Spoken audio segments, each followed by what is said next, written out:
every excuse is a good one. It is the nature of it being an excuse. Right? Because any excuse is a valid excuse. It is the nature of it. Right? But accountability says we're not actually worried about the excuse. We're worried about how do we get past it? And are there other things that are blocking it? Are you feeling overwhelmed, stuck, or uncertain about how to grow your business without sacrificing what really matters most? Welcome to The Business You Really Want, the show for women ready to build a sustainable, fully aligned business. Aligned with what, you ask? You, your values, your life. Seriously, it is possible. I'm Tonya Kubo, and along with business advisor extraordinaire Gwen Bortner, we're here to show you how.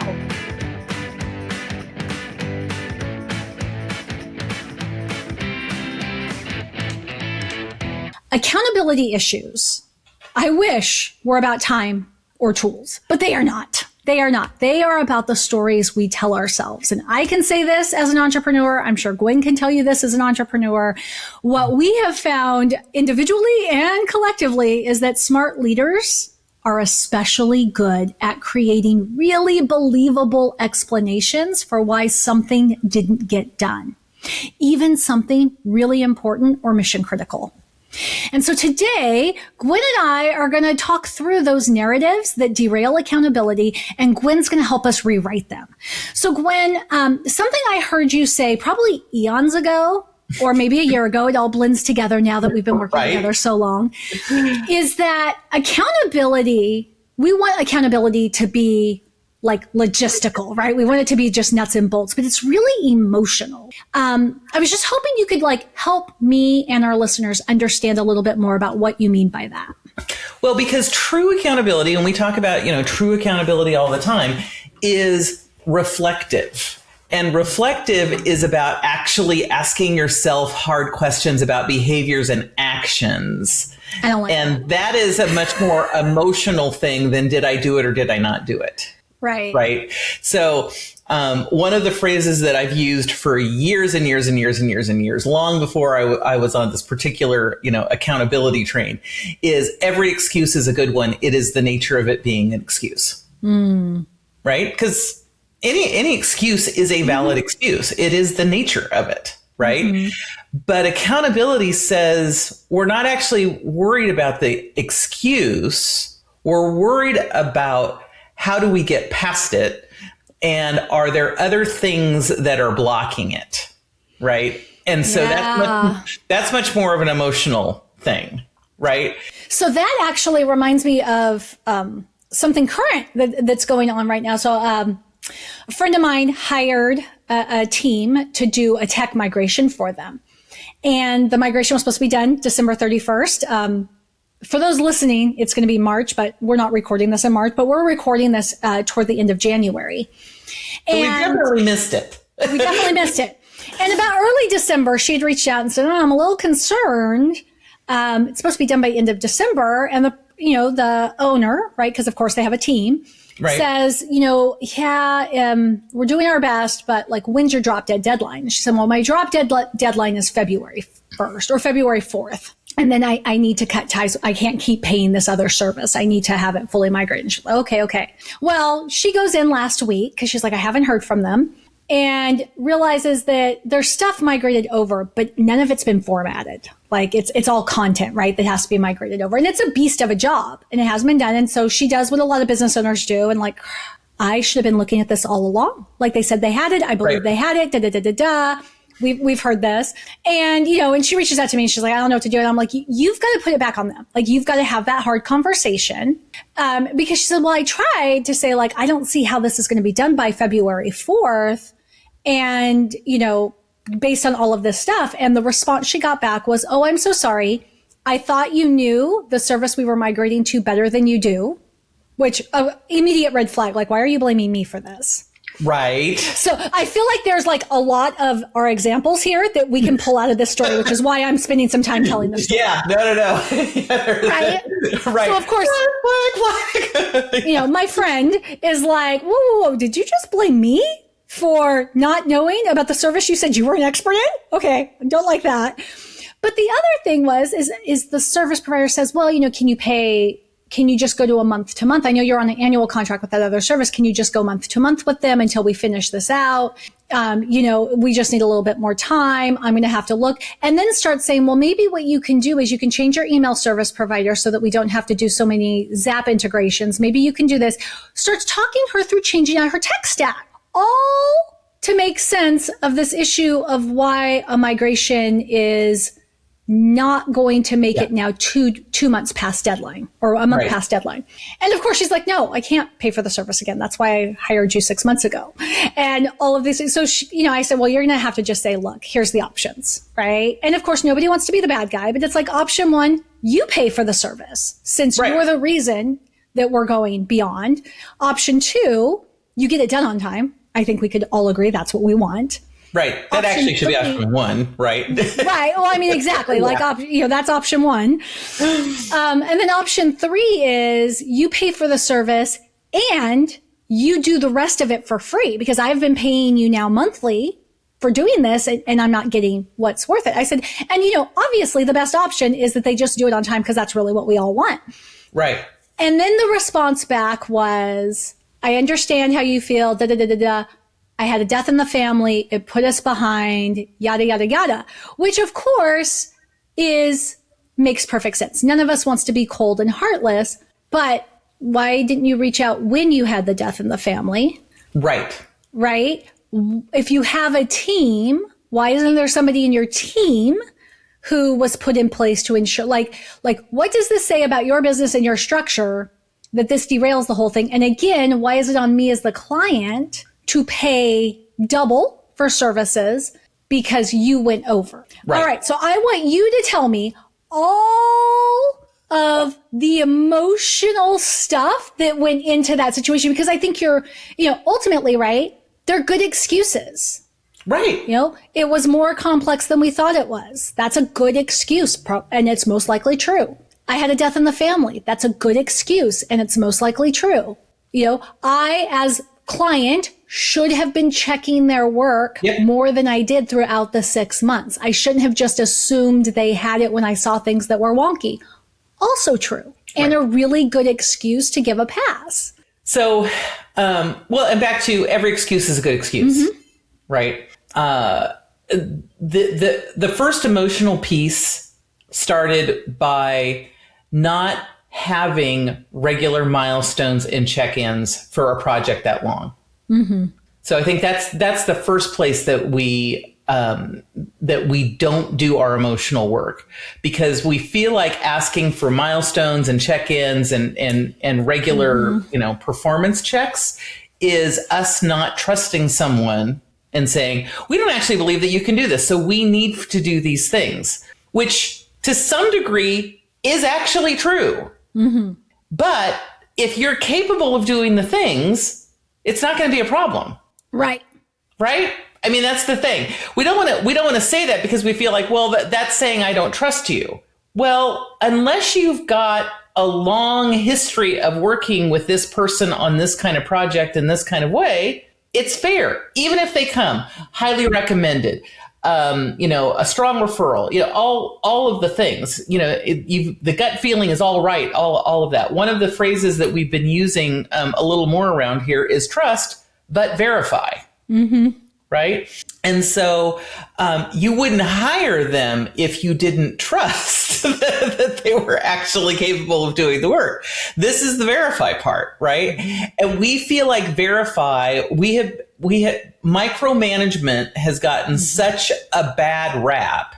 Yeah. Not that micromanagement is good. So let me be clear about that. Well, but it has gotten this expansion that any kind of management is micromanagement. Right. It's not that micromanagement has gotten a bad rap. It's that micromanagement has somehow become an umbrella label for making sure people do what they say they're going to do when they said they were going to do it. Yeah.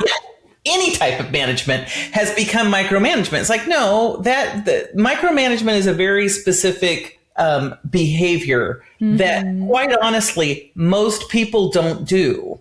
But what we've gotten into is that if anybody's doing any sort of activity that feels like management, oh, you're micromanaging me.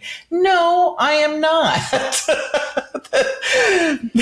No, out of 100 I am managing you. Yeah, out of 100 managers, 2 or 3 might do micromanagement. But what we've got it to is that out of 100 managers, 98, if they're doing any sort of management at all or micromanaging, it's like, no, that's not actually true. And the other 2 aren't doing any management at all.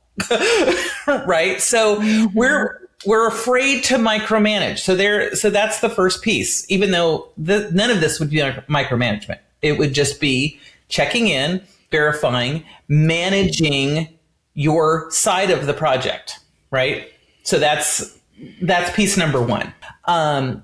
Piece number 2 is when the flag came up that we are not going to hit the deadline, then that's when we start moving into something that would be closer to resemble micromanagement. Right? But still, it's not micromanagement because what we have verified at this point is you're not actually able to do the job that you said you were going to be able to do.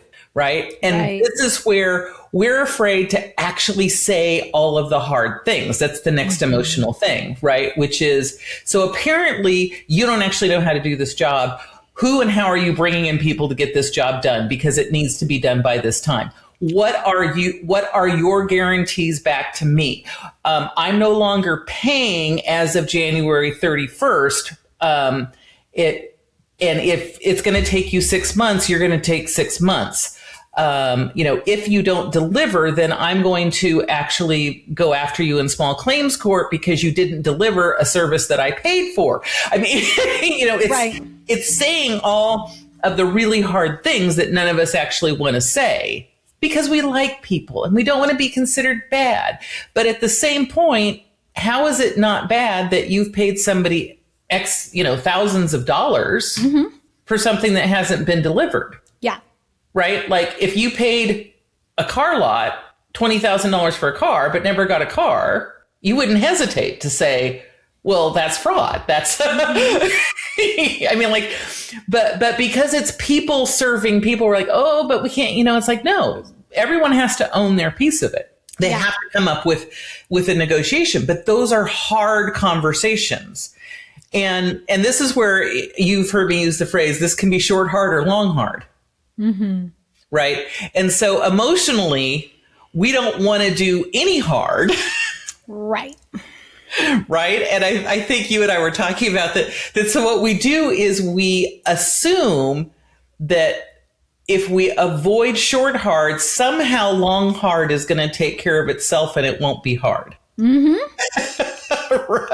Right. And it's like that can happen, but it's pretty rare. Like I can't say I've never seen that happen, but it's a tiny percentage, right? Right.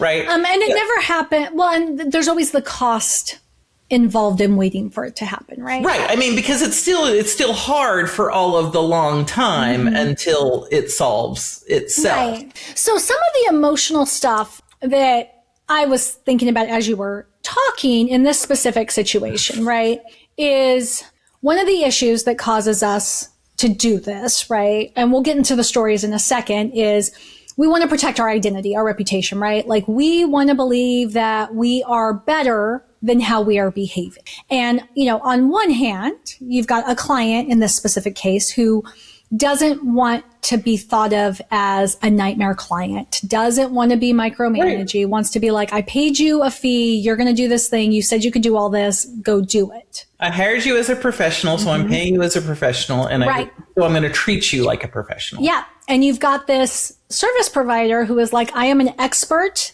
in this platform. I can totally take you from A to B here, right? So, and they want to sit in that expert seat, and they don't want anything to get in the way of their expert seat. Then we get things not going according to plan, and we've got a service provider who's now scared of exposure.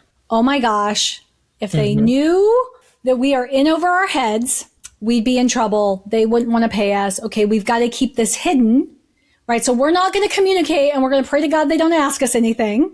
Then you get the avoidance, right? You get the, okay, I'm reaching out, but I'm not hearing anything back. Maybe it's the holidays. Maybe it's this. Maybe it's that.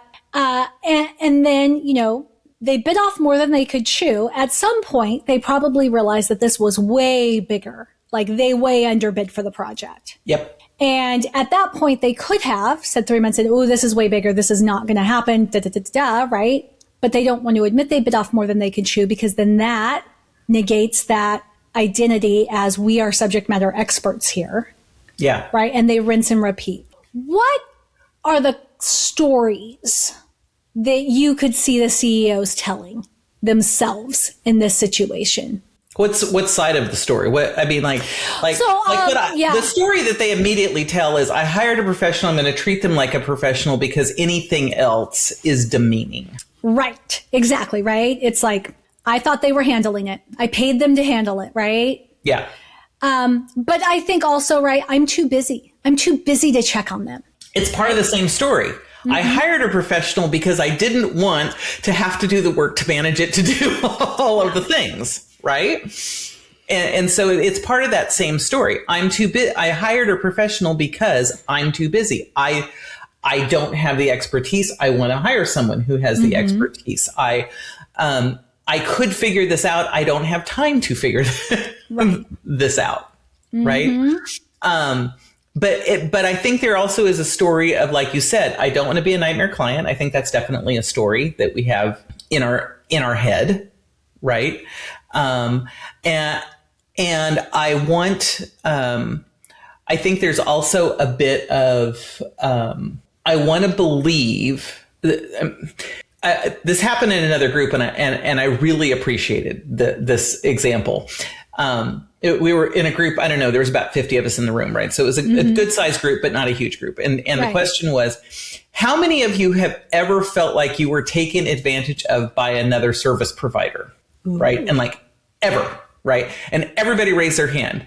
And then they said, how many times as a service provider have you ever taken advantage of somebody? And no one raised their hand. And they said, so what's the chance that none of the people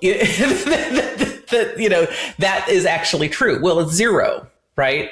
Because we believe that we're acting in a certain way, right? Mm-hmm. Back to the stories that we're telling ourselves. Right. And so we're saying I know if it was me, I would have done all of the right things in this situation. But the reality is there's probably someone out there who says, Gwen took advantage of me. Right. I know I don't ever try and do that from my perspective. Right. But I am absolutely positive. I don't know who it is. But I'm sure there's someone out there who says Gwen took advantage of me. I'm absolutely sure of it. Just because I know there's people who I feel took advantage of me in similar kinds of situations where I am sure they would never think that that's what they did. Right. Yeah. And so to me, this is also the story that's going on in our head is I want to treat them like I know I treat all of my clients, because I know I would have done all of these things if this would have been true. Even though the reality is maybe we wouldn't have. Right. Or we thought we were, but it wasn't being perceived that way by the other person. Yeah. Well, and so I think like this story, is a great example of those two common stories that CEOs tell, right? I'm too busy. I'm too busy to hold somebody accountable. I'm too busy to be held accountable to this. I thought somebody else was handling it. In this case, the client says, I paid these people good money to handle it for me, and I was letting them handle it. In the case of the service provider, I have a team. I thought my team had it. I shouldn't need to check in on the team. How many times have we both worked with agencies who had CEOs who were like that, right? It was like, I have a team for a reason. Sorry, my team let you down. Or whatever, right? But they don't take responsibility. Separate from this example, what are the other stories you hear? I mean, I'll throw one that I hear a lot of times from people who want to talk about why programs or courses didn't work for them, or why they didn't make a hard decision in the past. I oftentimes hear, well, it wasn't the right time. Yeah, I should have let that person go a couple years ago. But, you know, my mom died and we were planning my sister's wedding and it just wasn't the right time. I just didn't have my head in the business to really address it. And so now I'm here. Meanwhile, that person now has 2 years of working with you, doing whatever it is they've been doing for 2 years. And they don't understand why they're being let go now, right? Why is it a problem now and it wasn't a problem 2 years ago? Or, you know, when people do work with clients, it's like, oh, it just wasn't the right time. You know, I paid a lot of money for that, but it wasn't the right time to take advantage of what was available. What else do you hear? It's a version of it wasn't the right time is I'm too busy, right? And it's related to priority. It's like, oh, I took like I've taken advantage of this special deal, but I can't actually take advantage of the special deal. Right. Right. I was just talking to a good friend and she's like, I'm thinking about hiring so-and-so to do such and such. And a couple of us said, but is that really what you need right now? It's like, well, but she's offering this really great deal. Right. And it's like, yeah, but unfortunately that ends up being money that gets wasted because it isn't really the thing that you needed right then. Yep. Right.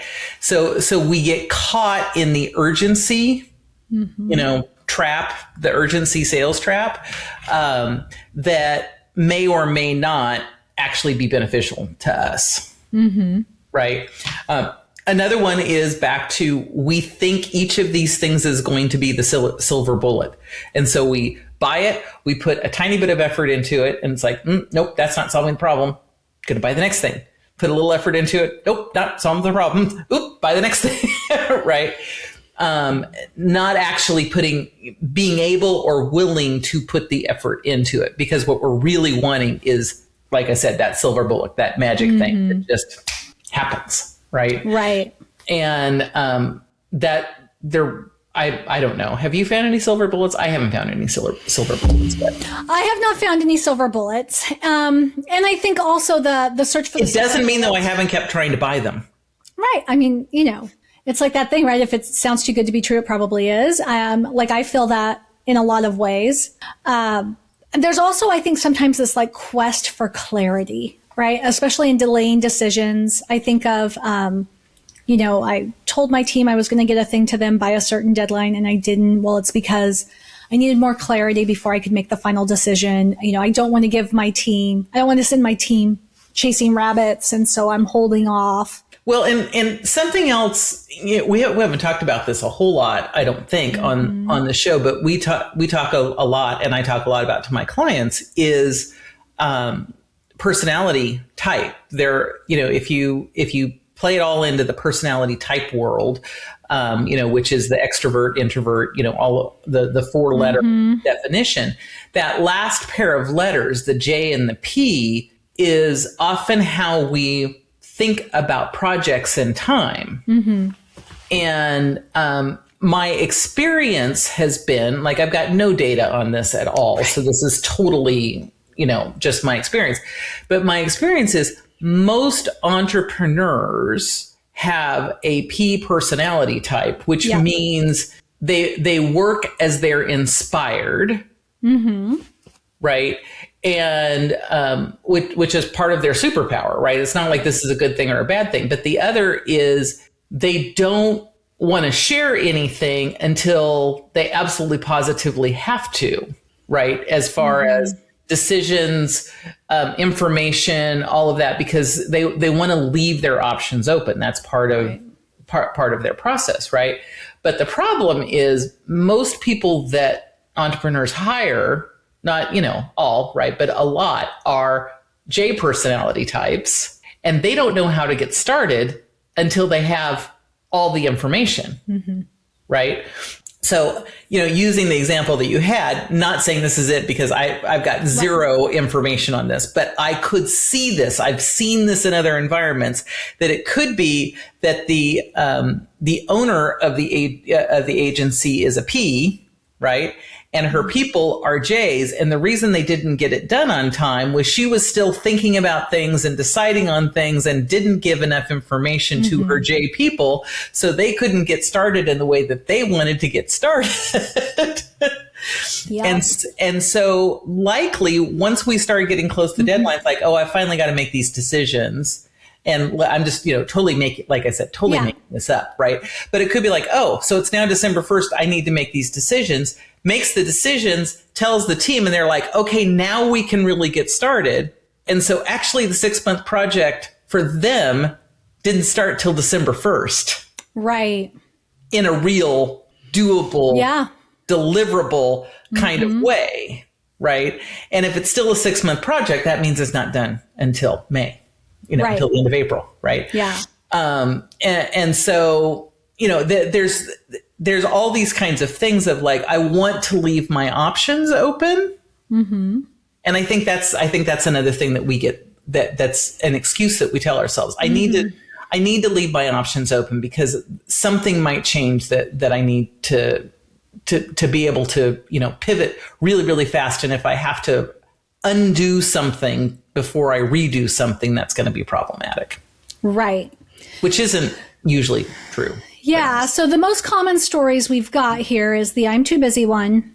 It wasn't the right time. I needed more clarity. I thought somebody else was handling it. You've given variations of that, right? Like I paid somebody to do this and I held them to that. I don't have the information I need. I didn't give the information they needed because I wanted to be able to be nimble. We all love to be nimble and agile, don't we? Yeah. So assuming somebody's listening and they're like, maybe that's me or that doesn't quite sound like me. How can a CEO or a business owner spot their story quickly? Because tell me if I'm wrong, but I think kind of all of us tend to have one or two default stories we tell ourselves.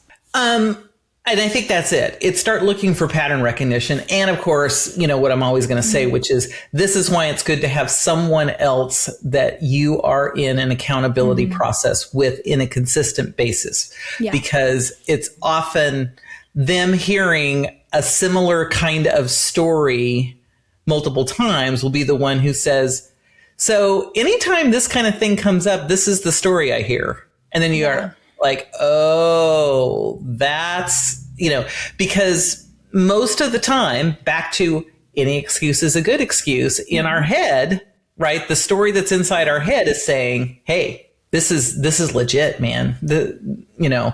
It's absolutely the reason why you can't get this done is because of XYZ, right? And then the next time it's not quite XYZ, it's, UVW, but it's still it's still a very similar, kind of thing. But in our head, back to it's like, oh no, that's totally legit. That is totally legit. Because back to if it was really obvious to us, we probably wouldn't be doing it. True. Right? Because most of us, that's not the MO that we want to be running around doing. Our the way that we want to be operating is being highly effective, getting things done, making stuff happen, right? So to me, this is where that outside perspective of somebody on a consistent basis so that they can start seeing the pattern recognition to help you start seeing the pattern recognition. Because usually once it's been identified, you kind of can't unsee it. Mm-hmm. I mean, have you experienced similar kinds of things, or what do you think is? So one thing that I think helps, but you've got to be open to it, is team feedback. But that's tricky, right? And they have to be empowered to do it. Well, that's what I was going to say. So it's tricky because I think on one hand, we want to say we have an open door policy and we're open to hearing anything from the team. But on the other hand, we do a lot of things that tells our team that we're not open. So I just think in my own background, like one of the things that I have been confronting for the last, say, year is my own level of refusing to take ownership of my business in certain ways and feeling like, well, I hire people to do that. Therefore, I don't have to deal with it. And I had somebody years ago say like, but I'm not the CEO. Like, I don't know what's in your head. I know what you tell me, but that's not the same as being inside your head. Like, I need you to take some of that stuff that's inside your head and bring it out. And me, and what they were asking for, I was like, but that's not the important stuff. right? Like the important stuff is this and this, and that's what I've empowered you to do. But back to that's before I knew about J's and P's and all of that, looking back, I'm like, gosh, why did she stick out with me for so long? I was really crappy, right? And she stuck it out because she saw what I was trying to do and she was doing her best, right? But there just got to be a point where her best wasn't good enough and I wasn't changing because I didn't see. So it's like, I'm like, well, you need to have the team feedback. You need to listen to it. When the team is telling you the same thing over and over again, maybe the common denominator is you. Now, in my case, right, this is the other issue. So those of us who are small business owners, you'll have like one VA for 5 years. It's not like you have the revolving door of VAs so that you've got 10 people telling you the same thing. It's this one person's been telling you the same thing for 5 years. But that's one thing I think is like listening to the people you work with. And what I now know in hindsight is not just say your VAs, your direct team members, but also other people that you've done business with. Do the same problems keep coming up?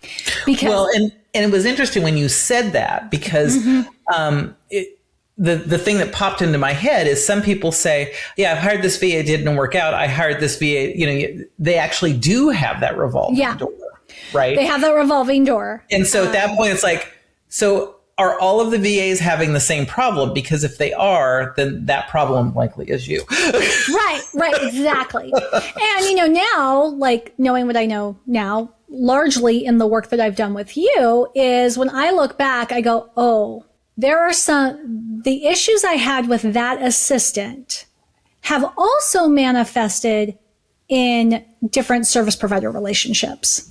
Now they've gotten better each time, but it's the same, like what I realize is when I speak like, this is what I want to do, people think there's a lot more going on behind those statements than sometimes there is. I'm just trying to be efficient. And they assume for every one word I'm saying, there's 500 other words that I didn't say. And they think they know what they are. No, there aren't 500 other words. All I got is what I just said. So I think that there's that piece. But when I look at different service provider things, I'm like, oh, that was a theme for a long time. Now it hasn't been for like the last couple of years. I really started turning things around. But one of the things I think of is I always wonder, could I have listened differently to that feedback? I don't think I could have because I think it is what it is and I wasn't who I am now. Yeah. But that's one thing I think of. Now, where I want us to land, and I want to make sure that we have some time for this, is how do you rewrite the story so that action is easier? Well, so, this is the joy of human, right? is that there is always an opportunity to continue to grow and develop. And just reflecting back on what you said, you have gotten better and you also know that there is more better to get. Right. And I think that that's true for, if we can approach it with that way to say, I'm learning, I'm getting better, and there will continue to be more to learn and get better. I think that's the first thing is to say, I don't have this nailed, right? Yeah. So I think the first thing we have to do is to accept that there's more to do. The next is what I would call the pattern recognition, is start being aware of where you are seeing patterns and try to put the pattern recognition together to say, okay, A, B, and C were 3 completely different situations, but yet they had this in common. Mm-hmm. Right. And then start asking people that are appropriate that can help you to think through that, which back to is what real accountability is. That's that real problem solving piece of it, to say, when this happens, I tend to do this. Mm-hmm. Help me think of a different way to respond. Yeah. Right. Help me understand why I respond that way. Help me, create a new pathway, because, the grooves in our brains are deep for some of these things. Right. And so it's going to take a lot to retrain it. And, it's an interesting it's an interesting scenario because when we try and retrain our brain to do something new, then it wants to default to other things that we think we fixed. Right. So it's looking at all of those pieces, right, at the same time. So for me, it really is about approaching it with that curiosity and problem solving mindset, and not looking at, well, it's because I'm lame. It's because I'm not letting all that negative self-talk take over. One of the things that I talk about when I'm talking about accountability, and I think we've talked about it on the show before, but maybe we haven't, I don't know, is if you can change the way you phrase the question, our brain goes to a different place. Right. So when we phrase the question, why didn't you get that done? Our brain immediately goes to the things about me. Why didn't you? Interesting thing, right? Because that's always where it is. It's why didn't you get that thing done? Why you? A why and a you typically go together, right? But if you change and ask the question slightly differently with a what, sometimes it's with a how, but usually it's with a what. Like, what prevented you from getting that done? What it becomes about is the thing, not about you. Yep. Right?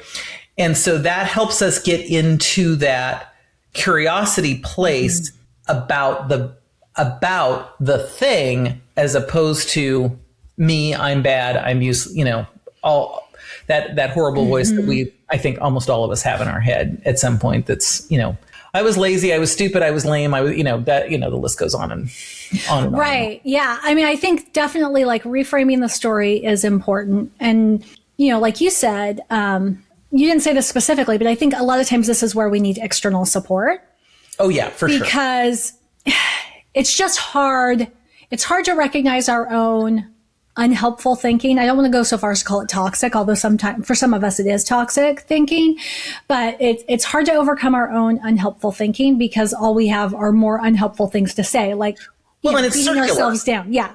It's just circular thinking. The external support helps. One of the things that you said though, that I really liked about learning is, that whole like, I'm too busy statement can easily be reframed in, it takes me time to learn things, or it takes me time to learn new things.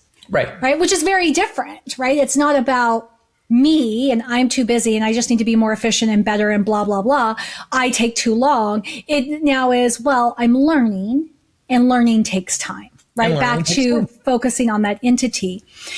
Another thing that I wanted to kind of just run by you. So you had mentioned before, like with a long-term project, having milestones.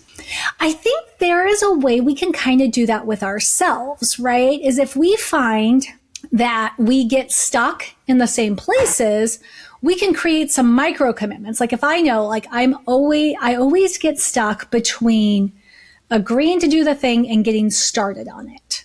I could set a milestone with my team, my client, whoever, that says on February 1st, I will have an outline for the proposal for you. And then, we'll get an alignment there, and then we can decide what comes next, right? Having those like micro commitments. You and me have done that before because we do our accountability check-ins on Fridays, right? And then on Monday is when we review each other's, right? So there's some wiggle room over the weekend. But sometimes, we'll be like, oh, there's a lot going on. And if you touch base with me on Friday and I don't look at that until Monday, like things can go sideways. How about this? How about we touch base on Wednesday? And that way, if things are going too far off track, you got a couple of days until our Friday check-in. And then I have a couple of days before our Monday. Well, and a version of that is understanding what you need to work for you. Yeah. Right. So the classic example I use for myself is I don't ever need someone to confirm that I'm going to be at a meeting. Right. I don't ever not make a meeting unless two things have happened. Either I'm deathly sick, and even then I make sure you or Sophia or somebody is like contacting everybody and making sure that they know I'm not going to make a meeting because I'm in bed dying. Right. Or it something bizarre happened on the calendar and I don't know that the meeting happened. Right. I mean, like that's happened. I'd love to say it never happens, but that, that has happened. And so both of those things, but that also means that if I've got a meeting with someone to go over the proposal, using your example, means I may not get it done until January 31st if it's due on February 1st, but it will be done because I will not show up to the meeting, particularly a meeting that has a purpose, unprepared. Right. That's something, that's one of those really deep grooves that I've got in my brain. And so that's the other place is, can you use some of those deep grooves to your own advantage? Right. Well, and I think part of what we're also talking about, right? And I mean, it would not be this show if we weren't talking about this, if I didn't bring this up, but you're talking about having some accountability structures in place. Right. And whether that is internal to your organization or external, we would all love to believe that we don't need structure. But let's just be real. We're humans. We are humans. We need structure. Yeah. And even people who think they are free spirits and free flowing, there is a structure to their free spiritedness. Yeah. It just may be different than the structure from somebody who's a little bit more rigid. Right. Any other final thoughts when it comes to rewriting your story so that action is easier? Or even just, So I think the most important thing is to really try to approach it as, curiosity and reflection and saying the only way I can grow and get better is to actually pay attention to this and move it away from avoidance because I'm a bad person. Yeah. Right. Because anytime that we say, well, I didn't do this because of, and it has some sort of negative connotation associated with it, well, we want to avoid that. But if we can say, we want to get, if we can make it into that positive, I think that's the place that it makes it so much easier to start taking the steps that we need to take, and move it away from blame and guilt and shame, which I think is really the problem, is that our natural tendency when things aren't going well is to go to blame and guilt and shame. Yeah. And if we really focus on problem solving, then it works better for everybody. And we start realizing that this is a place that we can grow. Yeah. And on that note, we actually have a free resource for that. And it's not a PDF download.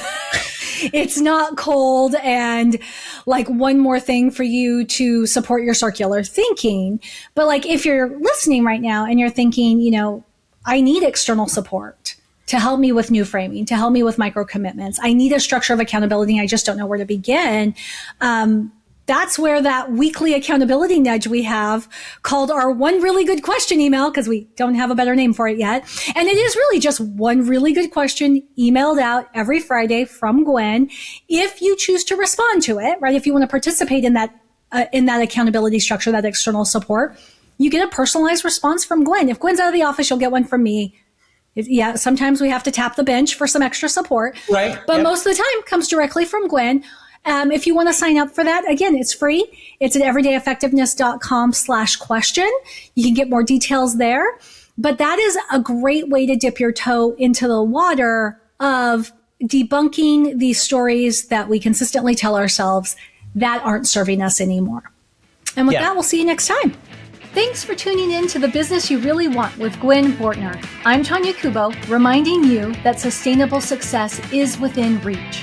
Make sure to subscribe to the show and visit thebusinessyoureallyWant.com for more resources.